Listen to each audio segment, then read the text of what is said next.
오늘 소개드릴 책은 사사키 후미오의 나는 습관을 조금 바꾸기로 했다입니다. 저자인 사사키 후미오는 전작 나는 단순하게 살기로 했다라는 책으로 21개국 이상의 국가에서 베스트셀러가 되며 미니멀리즘이라는 라이프 스타일의 변화를 일으켰는데요. 나는 습관을 조금 바꾸기로 했다는 어떤 책일지 많이 기대되시죠? 처음에는 의지력에 대한 이해와 분석으로 이야기를 시작해 습관 바꾸기에 실패하는 사람의 심리를 분석하며 독자에게 경각심을 주었는데요. 밑줄을 그어가며 공부하는 마음으로 읽었던 기억이 나네요. 오늘도 제가 밑줄 그은 부분을 소개드릴게요. 나는 항상 나에게 재능이 없다고 믿었다. 무슨 일을 해도 진득하게 계속하지 못해서 운동에서든 공부에서든 뚜렷한 결과를 남기지 못했기 때문이다.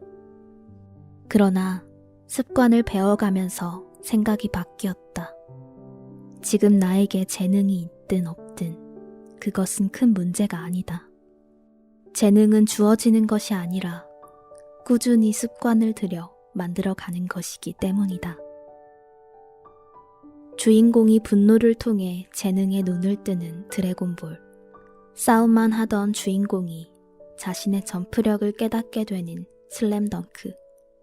선택받은 자가 돌연 자신의 능력을 발견하는 매트릭스 같은 할리우드 영화를 보고 열광한다. 하지만 현실의 천재들은 조금 다르다. 그들은 열심히 노력하고 있다. 그렇다면 과연 나에게는 계속 노력할 능력이 있을까? 재능은 하늘에서 주어진 것이 아니며 노력은 이를 악물어야 할 만큼 괴로운 일이 아니다. 좋은 습관을 들이지 못하는 까닭은 사람이 눈앞의 보상에 굴복하기 때문이다. 눈앞에 보상이 아른거리지만 나중에 보상을 얻거나 벌칙을 피하고자 그것을 끊어내는 사람에게 우리는 의지가 강하다고 말한다.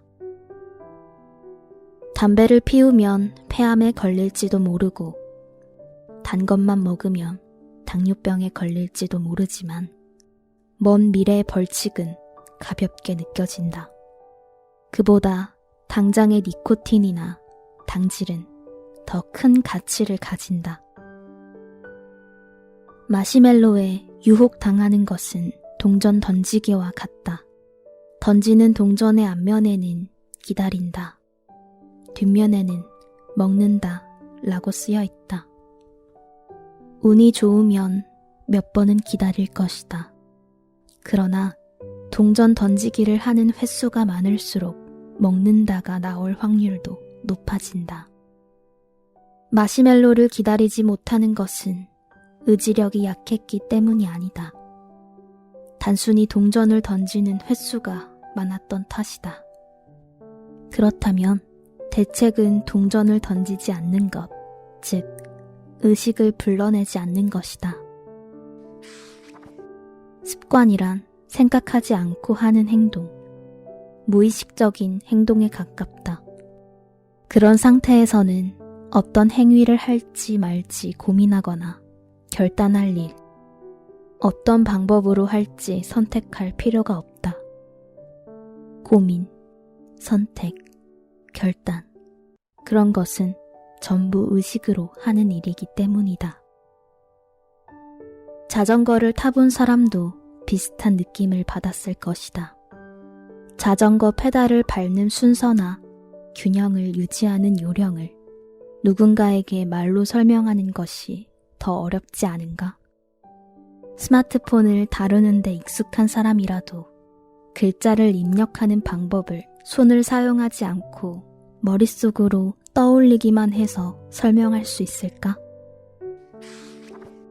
아무리 제멋대로 하루를 보내더라도 어쨌든 사람들은 각자 자신만의 하루를 보내게 된다. 빈둥거릴 예정으로 하루 스케줄이 꽉 찬 사람도 있다.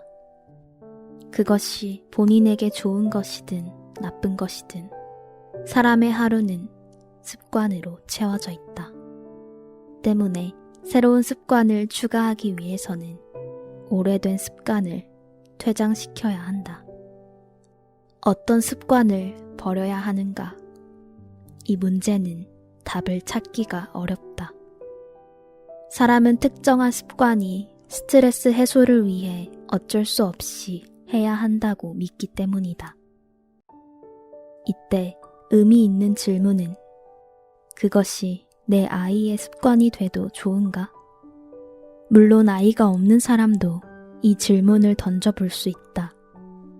어른이 되었다고 해서 무조건 자유롭게 살아도 된다는 것은 상당히 이상한 사고방식이다. 텔레비전을 보거나 게임을 하는 아이에게 시간 제한이 필요하다면 그것은 어른에게도 필요하다. 사람은 죽을 때까지 배우고 성장하는 존재이기 때문이다. 18세기 영국의 문학자 사무엘 존스는 친구가 와인을 한 모금이라도 마시라고 권하자 이렇게 대답했다. 조금 마실 수가 없기 때문에 절대로 입에 대지 않는 거야. 끊는 건 쉬워도 양을 제어하는 것은 나에게 너무 어렵거든. 나는 이 의견에 완전히 동의한다. 술을 완전히 끊지 않고 일주일에 한두 번 정도만 마시면 술 마시는 즐거움을 포기하지 않으면서 후회와 고통 없이 계속 마실 수 있지 않을까? 그러나 내 대답은 절대 그렇지 않다다.